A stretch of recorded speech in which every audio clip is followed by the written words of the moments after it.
If I have to say spoiler alert before this video, I'm gonna be very disappointed in you guys. Hi, I'm Parker Hall. Welcome back if you're back. This is my channel where I talk about everything writing. I love reading classic books, but could I survive the plot? I'm going to rank these books by how well I think I could survive the plot, and I don't know about any rules or criteria I'm following. I'm kind of just going off of vibes. First one we got, Pride and Prejudice. I'm gonna say, ooh, yes, please. Oh, yes. I want to see that hand flex shit live. Mr. Darcy, you want to tell me how embarrassing my family is? That's alright. The Divine Comedy. This one seems like kind of an easy answer. Honestly, but like, where would I be?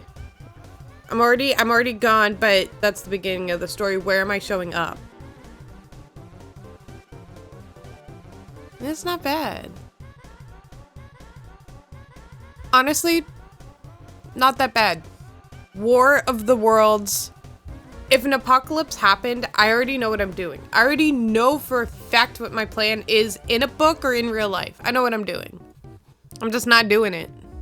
I don't care if it's zombies. I don't care if it's kooky aliens. I don't care what. I don't even feel like doing life most times when I'm sitting under a blanket eating noodles. Like, I'm not surviving in the woods to eat beans. And I'm not running. I'm not running anywhere. All right, Lord of the Flies. That could be fun. I think with a lot of these plots, I think that if I was dropped in them, I would take it so unseriously. Like, I'd want to go up to Ralph and say, like, did you hear Jack called you a little bitch baby? And actually, you're really fucking stupid. And then go to Jack and be like, your pig dance isn't even shit. What are you guys even doing? Ralph thinks that pig dance is shit. And then eventually I'd get thrown in the ocean for that.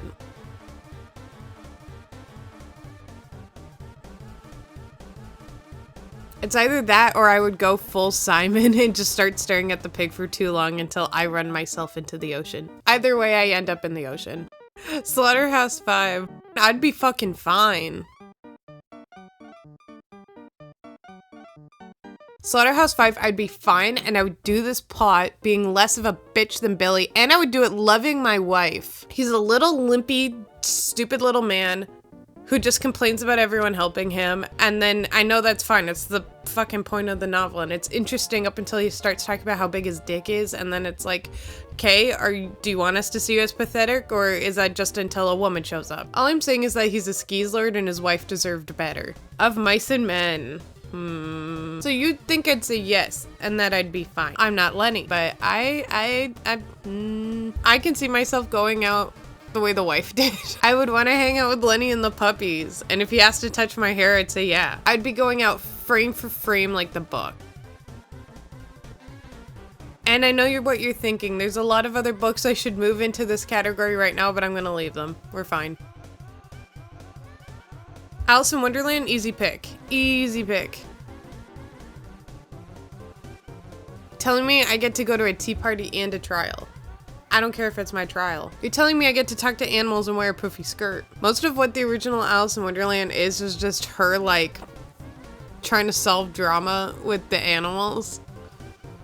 Like, everyone just bickers the whole time, and she's like, guys, civility. That wouldn't be me, but I'd definitely survive. 100 Years Solitude. I too feel like something I could do would trigger an election, and I would rather not be eaten by ants. I'll say that. It'd be fine. Jekyll and Hyde.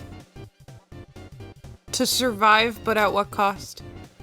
To be in 1800s London? Jack the Ripper, anyone? English people, anyone? The only reason why I'm not gonna put this book into opt out is because there's a character in this book who, when he sees the transformation of Jekyll into Hyde, he faints. And it's supposed to be really womanly, like whatever. He just faints. His heart can't handle the science. He can't do it. I have to live longer than that guy.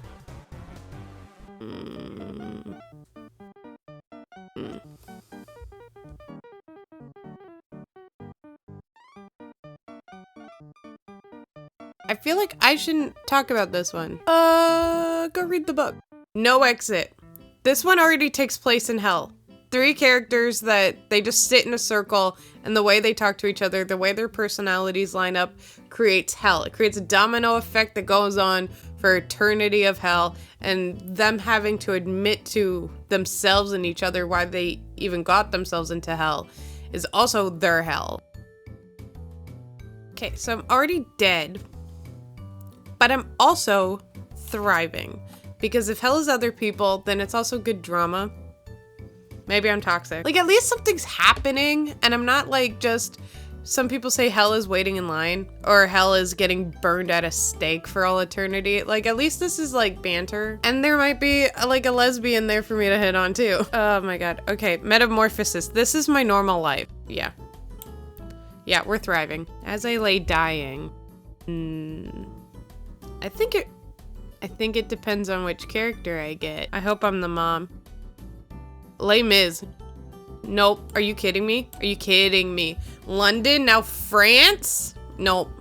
Nope. Nope. One Flew Over the Cuckoo's Nest. Oh. I got beef with this book. If I was a woman, like Nurse Ratched, and I was sitting in that hospital room listening to all these fucking men talk all the time, the way that these men talk in the book, nope. I would opt out, or I would have to be a man. I can't, Me and this book have beef because I was so excited to read it. I was like, oh, Nurse Ratched's so evil. Oh, Mental Institute. Oh, like I was so excited for this book. Turns out it's just a book of men going, I can't hit a woman and I'm supposed to be happy? 1984. I would troll too close to the sun. This is a bad one. This is a bad one. Because how do you not take the sun seriously? How do you do anything other than troll in the society? If the world is this far gone and you're just one person, what do you actually fucking do? You're not revolting without just getting pew-pewed on sight. In real life, I hope people revolt, but no one wants me leading that shit. I'm not doing it. I would be at the water cooler at work acting like I'm way more in love with the government than anybody else there, and I would make them nervous that they don't love it enough. I would be a governmental pick-me the way that men are with Elon Musk right now. And this isn't ideal. This is not an ideal situation, but it's what I'm doing. Dracula. Nope. I'm too biteable. I'm gonna get got. I'm getting punched full of holes. Little Women. With my luck, I'm Beth. I'm turning out to be Beth. I'm not making it a few more chapters. Life of Pi.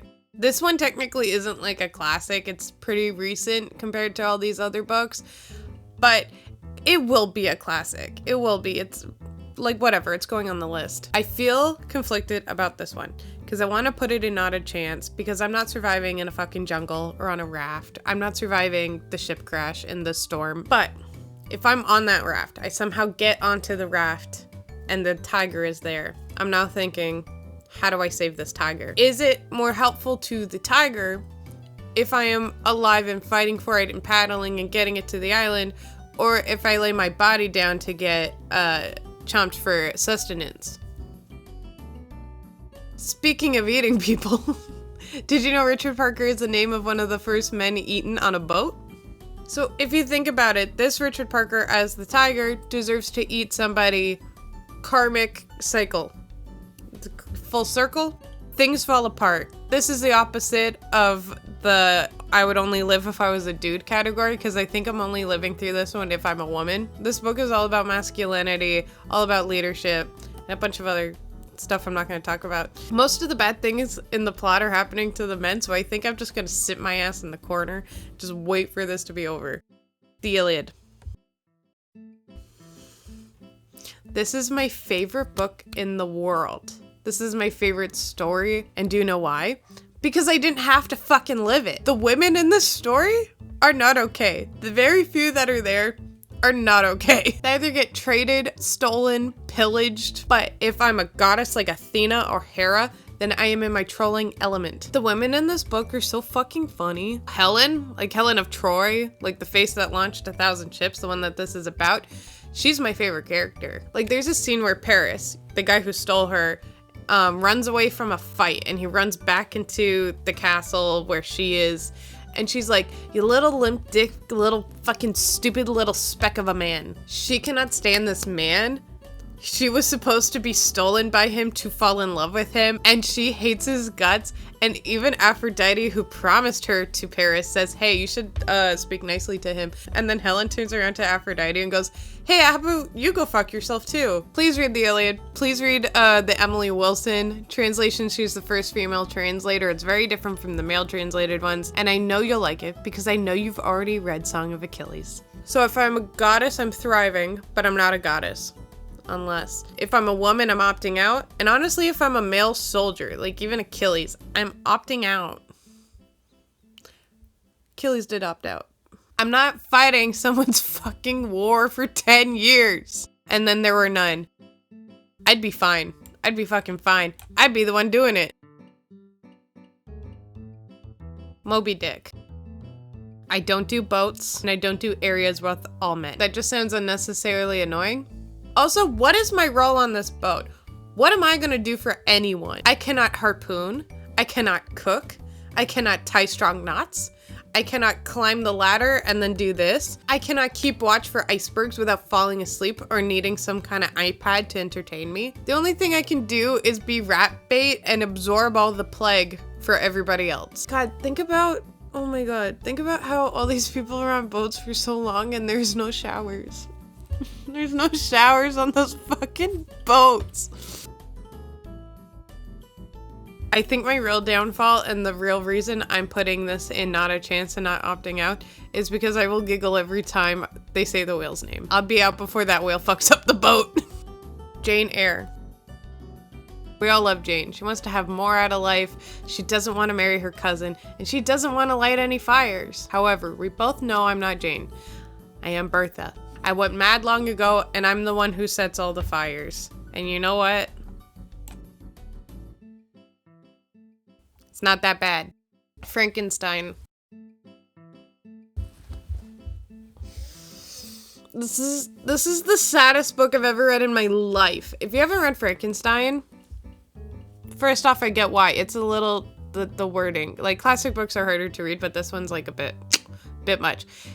Saddest book I've ever read in my life. This book made me hate Mary Shelley because she was 6 fucking teen when she wrote this. It is a masterpiece, and she was a teenager. Fuck you. So, no matter which character I am, I'm opting out. Either I'm Victor Frankenstein and I have to marry my cousin, or I'm the monster and I'm forbidden from bitches, or I am the Arctic explorer and I have to be cold as a living. The Hobbit. I would obviously be the Hobbit. I'm not an elf, but I think I would react worse than Bilbo when I'm told I can't have 3 breakfasts in a row on this journey. I feel like I'd be fine, but hate it. It's just, this whole book gives me the vibes of wet socks. I just feel like every character has wet socks at all times. Oh my God, there's spiders. Oh my God, I forgot about the spiders. Nope. If you haven't read any of these books, go read these books, especially the Iliad, but I'm not biased. Would you survive them better? I bet not. Leave in the comments which ones you would think you would do better in. I hope you like this video. I couldn't opt out. Nora.